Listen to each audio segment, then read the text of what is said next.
कभी Donald Trump भाई आके टैरिफ की बात करते।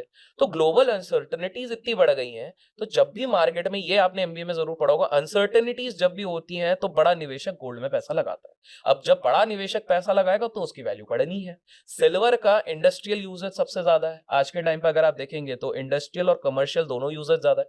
तो इसके चक्कर में क्या हो गया, गोल्ड एंड सिल्वर भी जा रहा है। रही बात आपने जो क्रिप्टो की बात करी है, बिटकॉइन की, हाल फिलहाल में ऑब्वियसली एक जो डिप आया था, बट ये मैं कहता हूँ एक स्ट्रेटेजिक डिप था, आना ही था, क्योंकि जिस वैल्यूएशन पे चल रहा था उस समय पे, बिटकॉइन हो गया, इथेरियम होगा, सोलाना हो गया, कहीं ना कहीं एक ट्रिगर आता है, उसके बाद उसको गिरना था। बट ओवरऑल देखिए, एक डिसेंट्रलाइज्ड एसेट 2008 से अगर अभी तक टिक रहा है, तो ये कोई स्कैम तो नहीं है, लेट्स फेस इट। देखिए भारत में कुछ चीजें अलग है, क्योंकि यहाँ पर अगर आप वीडीए के हिसाब से लेते हैं, वर्चुअल डिजिटल एसेट के हिसाब से लेते हैं, तो 30% का टैक्स, 1% का टीडीएस, एक्सचेंज, ये सब वो सारी चीजें लगती हैं। उसमें भी अगर आप लोग फ्यूचर्स में कर लेते हैं, फ्यूचर्स ऑप्शन में, तो वो तो खैर आप एक्सपेंस भी क्लेम कर सकते हैं, सारी चीजें।